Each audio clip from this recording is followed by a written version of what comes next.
Oh, okay. I didn't realise we were doing I didn't know what was going on. We'll all do it. When Remus counts down, we'll all do a fake laugh. Okay, yeah. Oh, genius.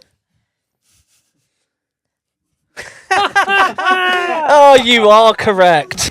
It does smell.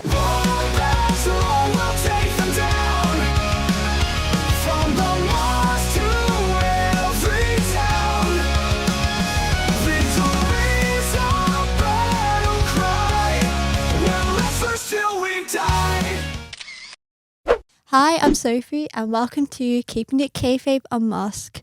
This is a show where we look at wrestlers behind the scenes and what they're up to as a person.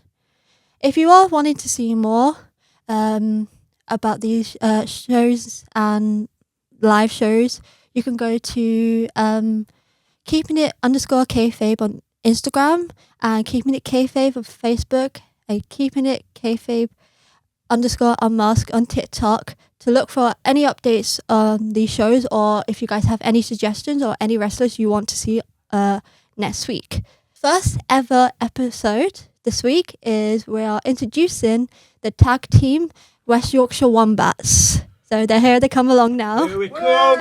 Okay, we're Well, lads. Hey. Oh. Tag. There we go. I've got all wired up.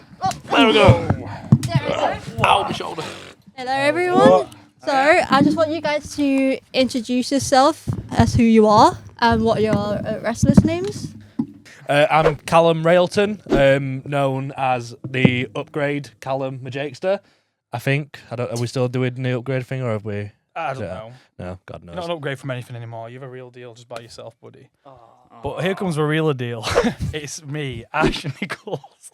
I am the sports star Gung Ho Muttley and the captain and leader of my wonderful West Yorkshire Wombats. I'm Louis Anton Green, and I'm known as Chili Heatwave, and I'm the really, really cool one in the Wombats. My name's Tim Creamer. You'll see me wrestling as TC Thorne, and I suppose I'm the serious one of the Wombats. Right, yeah, so we've got everyone's name in now, so we're going to start with just one simple question. How did the team come about with, in Blackheart? So I'd say the first time we fully, officially all teamed together was when we had to rescue our good friend, the creepster Ian Creed, from the paws of the academy, led by the evil MC2, and Remus Kane and his little gang there. And they had poor Ian Creed under a contract, and they were abusing him and being horrible to him. And to free Ian Creed of his contract, we all got together, me and my good buddies, TC and Chili and Callum. And we decided to put a fight to him and rescue Ian, which we did. So, the main takeaway there is we are really good at saving people. So if you're getting bullied, just let us know and we'll come help you. Yeah, any school you're at. Yeah, Primary school, high school, nursery, we'll come. Post 16 college. Yeah, we've got all the legal documents sorted out. We're legally allowed to do it. We will sort out any bullies. That's it. TC looks after all of that, so just email him and we'll get that sorted. He's like the legal kind of accountant. Honestly, it's not a problem. Just to point this out, even though everyone is as their own, they do like to call each other by their wrestling names as their real name, I guess. That is true. Yeah. We don't. I would never call him Louis. No. I would call him Callum because that is both his wrestling name and his real name. But I'd probably even call you TC instead of Tim. Yeah, I mean it's pretty much why I picked that name to begin with, just because I can easily respond to it. Yeah. Yeah, I don't think anyone's ever called me Louis. No, I've never it's called weird. you Louis. I'm going to make a point to now. You can if you want, but when I meet people outside the wrestling sort of universe, and they'll find out you wrestle, your name's Chili Heatwave. They're like, oh, that's so much better than your actual name. And it's like, okay, well, sound, but I didn't choose my actual name, did I? So it's not like I was born and thought, I wish I was called Chili Heatwave. Yeah. But then my partner, she hates it. Oh, really? She's like, I hate the stupid wrestling name you have. Oh, that's quite horrible. But she's like, I do get it, but she just finds wrestling a bit cringy, so she doesn't really like it. Whenever I tell anybody that I'm called Gung Ho Muttley, the response is always, what? What? they never ever hear it right the first time round or know what I've just said. For me, it's always ring announcers that say that, where they're just like, Right, yeah. how do we say your name? And then they'll still butcher it anyway. And then, like, I just have to, if I'm playing the face, I have to pretend that they haven't just, like, completely messed my name up. Yeah. Mine came from a nickname, though, at school. I was just randomly given the nickname Majakester because I didn't want to tell people my wrestling name at the time. So a guy just called me Majakester, and I was just like, okay. I mean, mine's from a packet of crisps. Yeah. Literally, like, packet Doritos. I spent ages thinking of a cool name. And then every name I thought of, everyone was like, it's too long or they're not going to say it right. And then I was just there wiping bloody Dorito crumbs on my trousers. And I was like, oh, Chili Heatwave's a funny name. Yeah. So, yeah, it's stuck. So, TC, how did you come up with Tough Cookie Fawn? Creamy, Tim. I mean, with mine, because I was agonising for a while of, again, what do I call myself that doesn't sound utterly stupid? But kind of looking at things as they are at the moment, the habit of using just initials and a surname seems to work fairly well. So I figured just use my own name initials because it's simple enough. And then I just looked up a list of what's a suitably badass-ish sounding surname. Fawn's pretty cool. It is. Cool I like name. to think. Yeah. But I think the worst that I've seen with that is it's not been mispronounced, but it has been misspelled. So I have been on the backing of the matches TC Throne. How about that TC Throne is what I remember. TC Throne. TC Throne badass. Like, it is. Language. Oh, sorry. Chili. It's really good. The only other fawn I remember, do you remember like the reboot of ECW? Kevin my Fawn? God, yeah, Kevin Fawn. He looked cool. UKW champion. The first ever He UKW was the first ever champion. UKW champion. How did the name West Yorkshire Wombat came about as well? Well, we actually sat in a room, didn't we? We did. And we had a list of names, and the four of us sat in a room and went through systematically. We a were just big like, list of things. yeah, we're just like, what's the stupidest name we could come up with? Because It we were- knew it it were was going to be just so that. much stupid. Yeah. We knew it was going to be so much stupid. So It we weren't. Like, It were a nice blend for us of what's goofy, because the thing about the Wombats is obviously when we got introduced, it was in a very goofy, silly sort of storyline. You know, it was we free in this guy who's been forced to be part of this horrible wrestling academy where he's being like belittled and bullied in it, and we all joined together to free him of his contract. Well, literally the match was called Custody Decreed, and we knew that our team, our faction, were going to be kind of kid oriented, and the demographic were going to be kids, and we're going to be very family friendly and goofy and silly and all this. So we wanted something that reflected that. So we went through a big list of, and we also wanted a kind of sports team sounding name.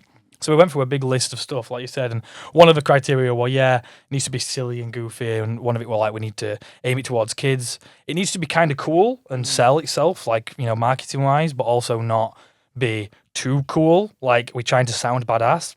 Yeah. I think one of the names that we had was Wendigo, maybe, and I think we landed on like Wendigo is too. I don't know if it were Wendigo or something else. What's a I think Wendigo, it's like a North American it's cryptid. like, yeah. Yeah, but I've too dark for what we are. Yeah. None of us have. I like to think none of us are cannibals. So the animal definitely was the thing that took us the longest to decide on, I think. yeah, we one of the suggestions was the Geisley geckos.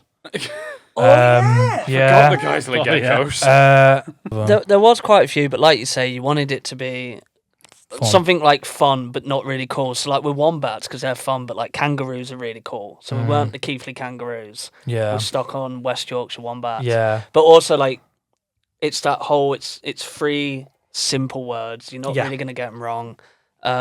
And it's just silly, and it like, Yeah. is anyone else the bloody wombats? No, exactly. And the alliteration were important as well. Yeah. Which is why we weren't going to be the West Yorkshire Geckos. It was West Yorkshire Wombats or West Yorkshire Wendigos or Yeah, 'cause the you can't do Geisley it with G. Geckos or the Geisley Gorillas or whatever we were thinking. I don't even know if gorillas were one of them, but we had a Probably. bunch of different animals. But obviously we've got the shirt now with the wonderful Yeah, the design shirts. of a cute little wombat. This is designed by Samuel Moss. It's an incredible graphic designer. So shout out to Moss, who's done great work for us. Well done, I still Sam. haven't got my one yet. I don't know why I haven't given to me yet. Well, it's Because £15, so you Sophie. haven't paid for one yet. That's why. He even charged us forum, so yeah, you know how it That goes. is not true. That's a lie, by If the you way. think That is about an it, outright if lie. you think about it, technically you did because we all had to pull his money into it, didn't we? So Oh, I'm sorry. Technically. Did you not want any of the shares? technically, we. You know what? If you don't want to do that, I'll take all your shares of the merch. Man. I was going to say, Give me it back. Give me my money back.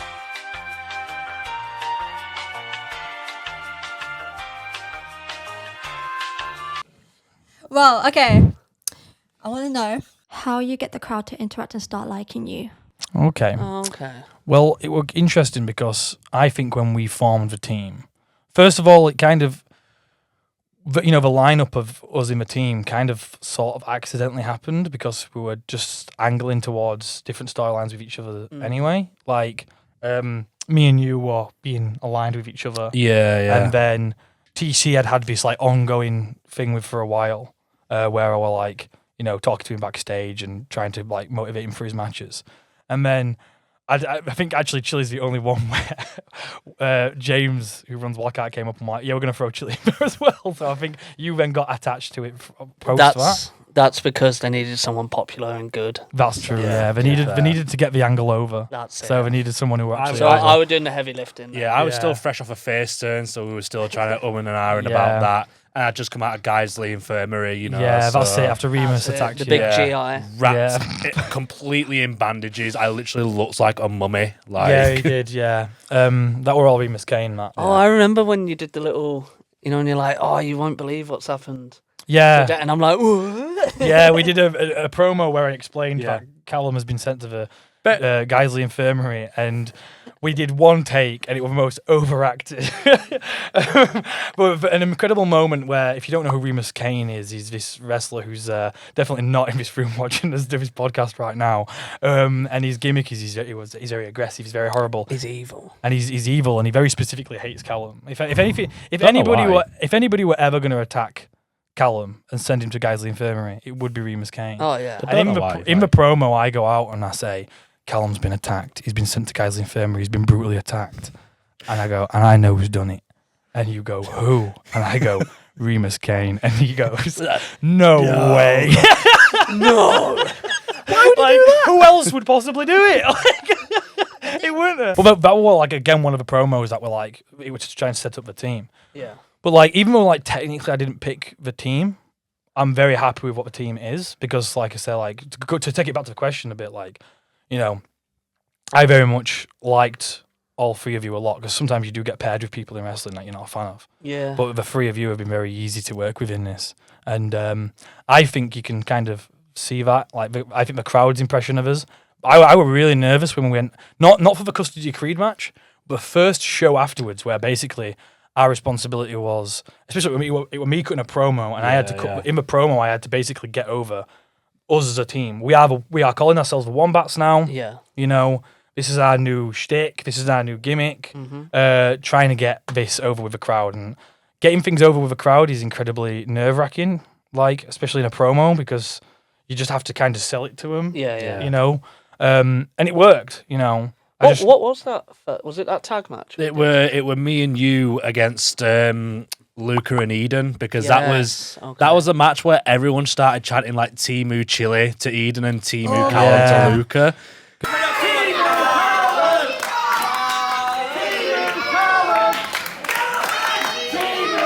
He does look like a Timu Chili. He does, yeah. He's like if I had a brother that grew up in a skip. Like, that's the kind of vibe, do you know what I mean? Yeah. He does look like that. Yeah. And Luca looks like my brother if he went and studied abroad and I got stuck in Castleford. Like, So like Eden's my worse half and Luca's his better half. Yeah. That kind of vibe, yeah, pretty much. How does it feel to be in a tag team other than being individual self-wrestling? Because I know sometimes a lot of wrestlers get quite fed up being in tag teams all the time. So I'm going to say, because I'll start. So for me, like, I think doing this team more than anything, because I was trying to do a lot of serious stuff. Like, I was a big serious wrestler, and it's very difficult to like get a crowd to actually like you when you're trying to be very, very serious. Unless you're performing in front of a crowd that like absolutely loves wrestling, like a marquee crowd, because they're probably the worst ones to perform in front of. When we're doing family-friendly shows and we got to do the Wombats, and like when I started teaming with Chili, like he's naturally a funny person and shows off a lot. Like there's the one match we did, I think you were in the crowd. We had 4 teams in the ring. Oh yeah. And I were like just sat on the apron crying, laughing, because it was like I didn't have to be serious anymore. Or even like some stuff where I've said where I've not even meant to try to be funny. That's the only thing I don't like about tag wrestling, when it just gets a bit too complicated. Yeah. But that's like anything. As soon as you have too many bodies in any situation, it's just human nature. The adrenaline's either going to kick in or someone's just going to be like, I mean, if you look at like old wrestling, you see it's not as serious. They're quite. I mean, if we're talking about the 80s, they're having fun. I think that's a really big misconception of wrestling through history. I think is people always try and make out that like, oh, now people don't take wrestling seriously anymore, and you get all this and all this. It's like, no, if you go back through every single era, there's been comedy wrestling, there's been silly wrestling. It just changes and develops in different ways, and styles of comedy get different. You know, like nowadays, maybe we lean into very, very silly stuff a bit more.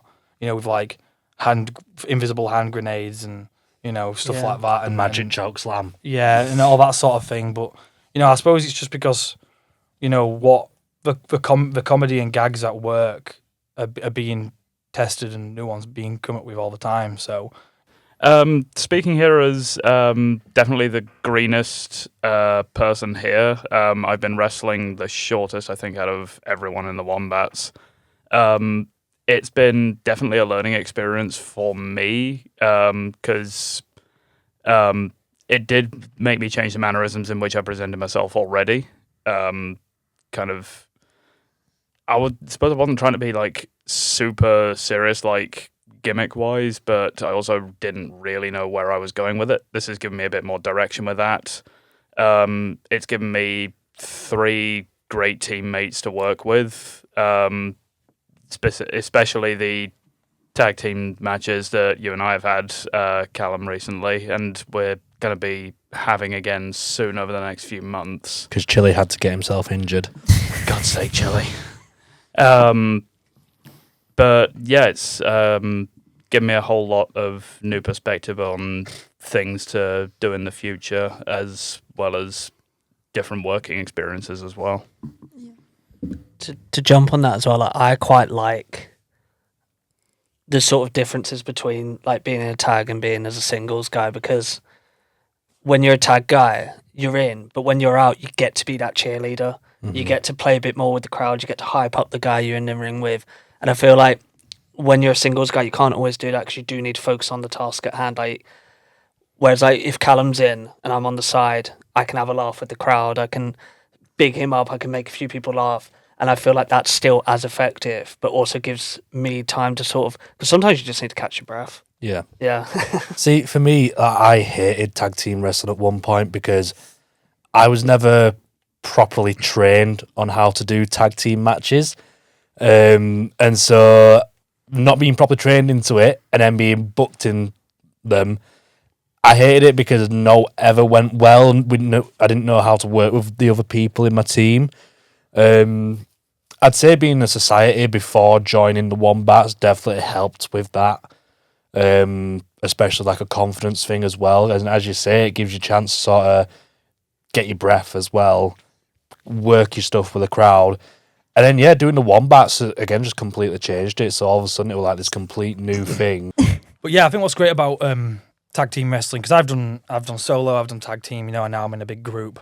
And I think when you're in a tag team match, it allows you to tell different stories and do different, styles of matches and different types of wrestling. It is a completely different type of wrestling. So like Callum said there, you might think like, oh, how much more can you be trained in tag team wrestling than if you trained as a wrestler? Sure, you can do all different kinds of wrestling, and like no, people think that you can just go into tag team wrestling, but there's so much to tag team wrestling that people don't understand. Like it never becomes more clear than when you're doing a tag training session, and you see the people who aren't used to being tag teams and they don't know to cut the ring in half, which is basically a term for you split the ring into the heel side and the face side, and you make sure that the heels always have the baby face on their side. if you're wondering what babyface and heel means, babyface is a good guy, heel is bad guy.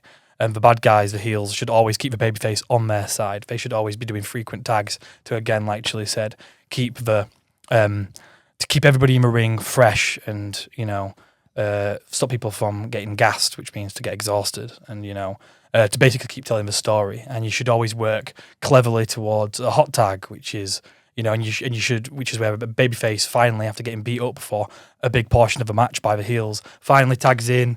The babyface should get a big cheer from a crowd as they then go to town on the heels, and that only gets a big cheer if you do it correctly.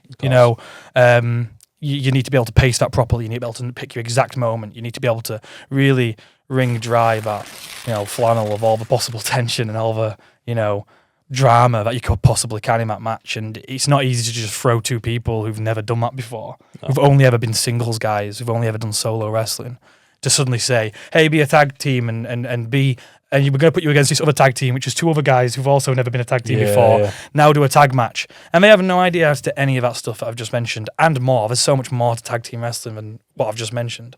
So they're just doing singles matches, again, with four people. And it's not tag team wrestling. And it's, and again, they can be incredible singles wrestlers. But if they don't know how to do tags, then they're not going to do a good tag match. No, and that's but like you say, you got to wring dry that flannel. Right? Is that the term? That's the term now. Okay, I don't know if that's the term. I said wring dry, and I realised I don't know what object we're wringing dry, so I just came up with something for the flannel. But no, I get what you mean. Like when you do have four singles guys put into a tag match, it's almost like you're just getting two singles matches sandwiched together. Yeah. Because a lot of it as well, just do less. Yeah. Do less and do more with it. Like let things breathe. Do a few things together, because the crowd are there to watch you work together, not to be like, okay, he's in now. Yeah. Okay, he's not in now. That's it, double team stuff. Like, yeah, exactly. Yeah. Like, rather than, they've just watched an entire show. If you've got a show of 6 matches, they've probably just watched 3 singles matches. Now is the tag match time.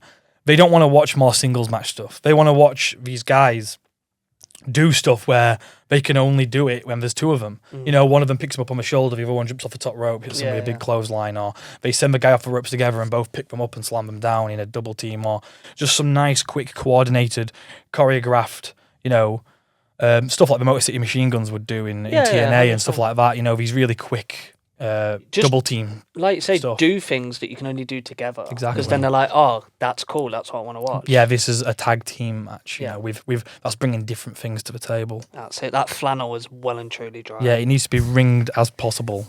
Dry ring. Yeah. Yeah, no, I mean, with wrestling, it's kind of like, I guess, like, you have a lot of people that say it's fake.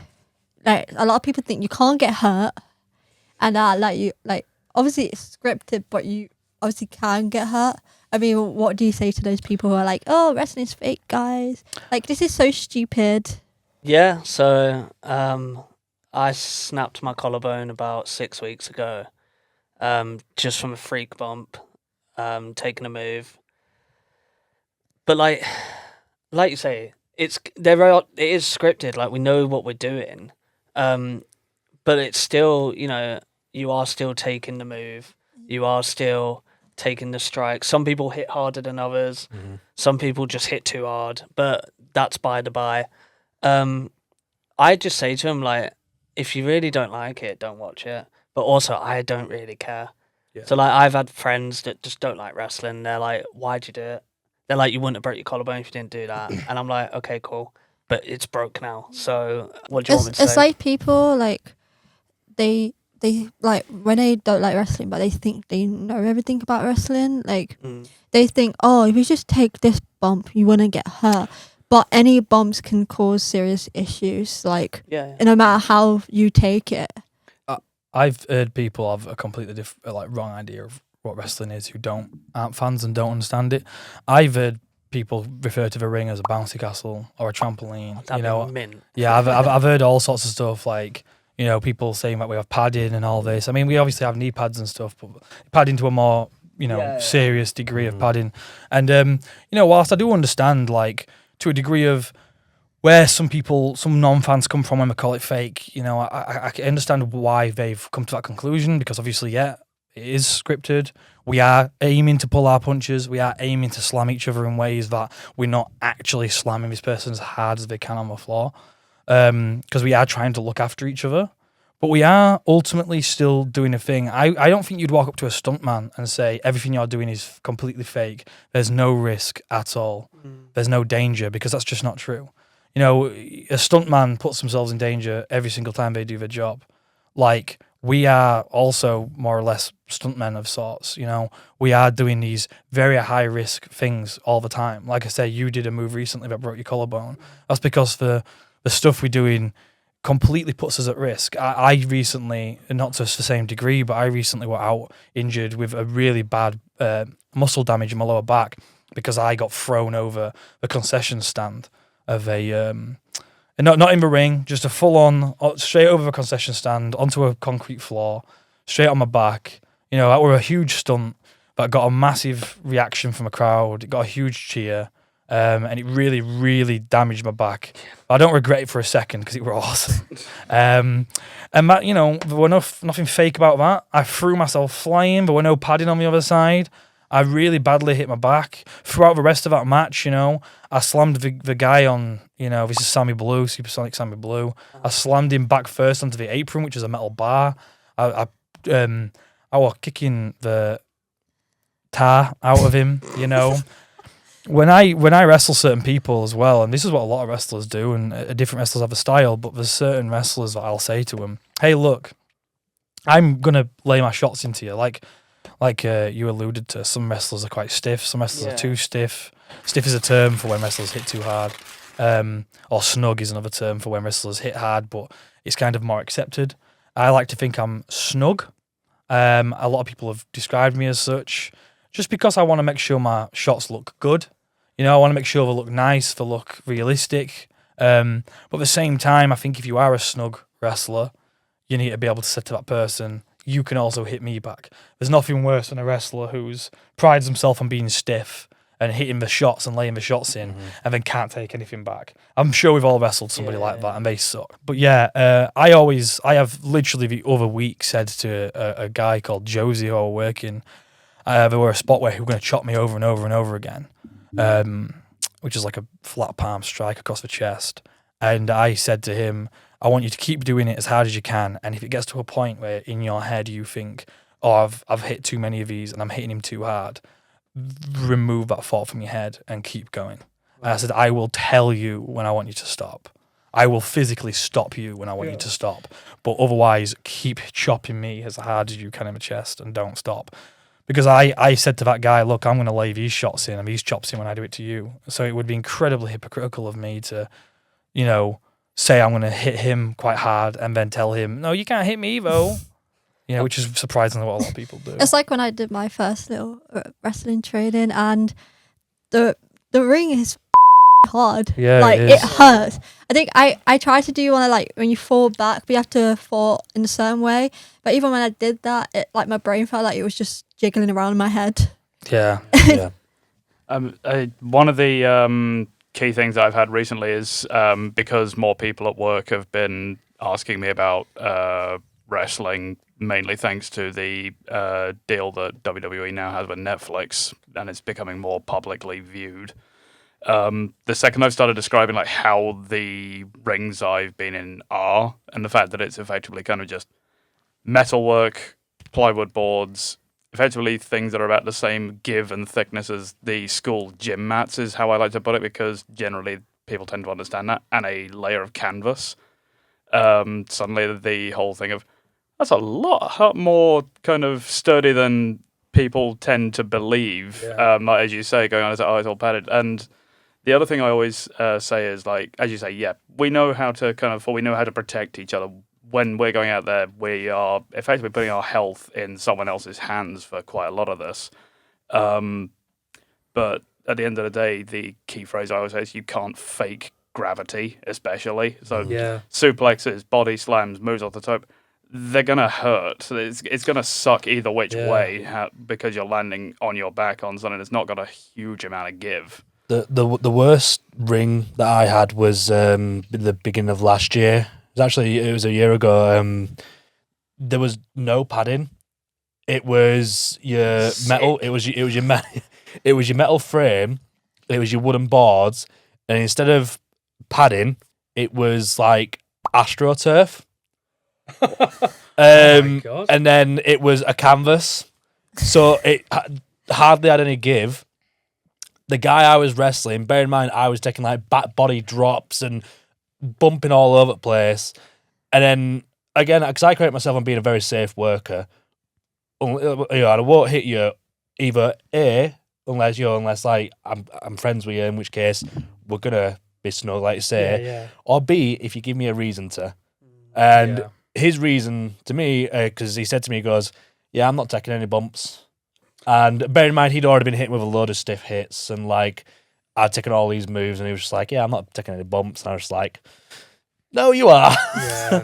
And I hit him with a clothesline, and I'm quoting him here, every bump he took, he just went, hell. And I'm like, but I'm like, don't tell me you're not gonna bump when I've taken all these bumps on this horrible ring. And what made it even worse, the guy whose ring it was, I went up to him to say hi, like, I'm Callum, nice to meet you. He half-assed a handshake, which I always hate. And then he came, he had his separate changing room, 2 Bigfoot boys. Thanks for that. He was 2 Bigfoot boys, had his own changing room, and then he came into ours and he was like, "Oh, there's more of you, so you'll be able to help us put the ring down, so we'll get the ring down quicker." I was like, "Nah, I'm going." Like, I ain't helping you, mate. Yeah, I have no respect for people who are just like that in wrestling. No. Especially the, I'm not bumping. I just don't. We're all in the same wrestling. Unless, like, you're very polite beforehand and you say, like, "Look, I've got a bad back, or I've got a bad this, or I'm coming back from an injury. I'd really appreciate if I couldn't take bumps today."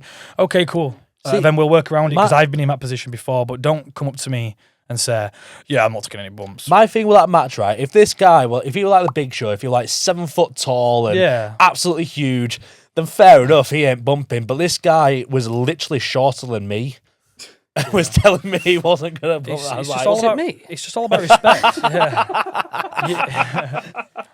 You want to have respect for the person you're about to, be in a very physical, like, altercation with. I mean, again, yes, a scripted altercation for the next 10 minutes or so, but it's still a very, like, intimate, sort of ordeal where, you're trusting this person a lot, and this person is about to, deliver a lot of pain onto you. Yeah, So one of the things when I've been injured, it's not only the injury that's bothering me, it's the way I came through it. Is I still have occasionally a bit of a adverse reaction to landing on my front, because that is how I ended up injuring myself the first time that happened. Thankfully, most people are really, if you're straight up with them, like you say, most people will say, fair enough, we'll figure out a way to bump you around, let you take the damage without having to land too much on your face. I mean, I'm getting there, but there have been some moments where it's kind of, that's giving me flashbacks. Yeah, no, 100%. I think once you take an injury, it's kind of, it gets in your head. Like, when I don't know, and this isn't me calling TC out at all, this was ages ago, this was just a little freak thing in training, but did try to do like a waist lock rollover reversal, and Tim kind of, just a bit of a miscommunication, and Tim rolled onto my ankle and sprained my ankle. Nice one, Tim. Look, it was the only way. I was trying to get his spot, and it was the only way. Well, that's all for today, guys. I hope you enjoyed watching this weekly episode. I hope you guys enjoyed being here. I've really enjoyed being here. I thought it was great. I didn't have a choice. I've learnt a lot. I also was here. If you want to see more weekly updates, you can check out all of my social, which is keepingit_kayfabe on my Instagram, or keeping it kayfabe on Facebook, and keeping it kayfabe_unmasked on TikTok. So you can check out anywhere from live shows or just weekly episodes with people behind their characters. Till then, do you guys want to share your socials so everyone can find out who you are? Yeah, so you can search Callum_Majeikster, CALLAM_MAJEIKSTER, and you can catch me on Facebook, Instagram, YouTube, Bumble, Tinder, Grindr. Interesting. I thought I saw you on there. I'll jump in. Yeah, I'm Gungo Mutley. I'm not going to spell it out. No underscores. You'll find me. I'm a pretty big star. That's on Instagram and Facebook. Yeah, so you can find me on Gung Ho's Instagram, but not his Facebook. And yeah. I'll be honest, I've not got much of a social media presence yet, but you can find me on Instagram and Facebook and TikTok. At what? Yeah, you didn't say you didn't. Gung Ho Mutley. No In spaces. fairness, you also didn't say you're at either. I'm on yours. Yeah, Yeah, fair enough. Well, thank you guys for watching. You're welcome. And I'll catch you next week. To me, my Wombats, let's go! Oh, God. Oh, man down. Told you wrestling was dangerous. WD, Wombat down. Oh, shit.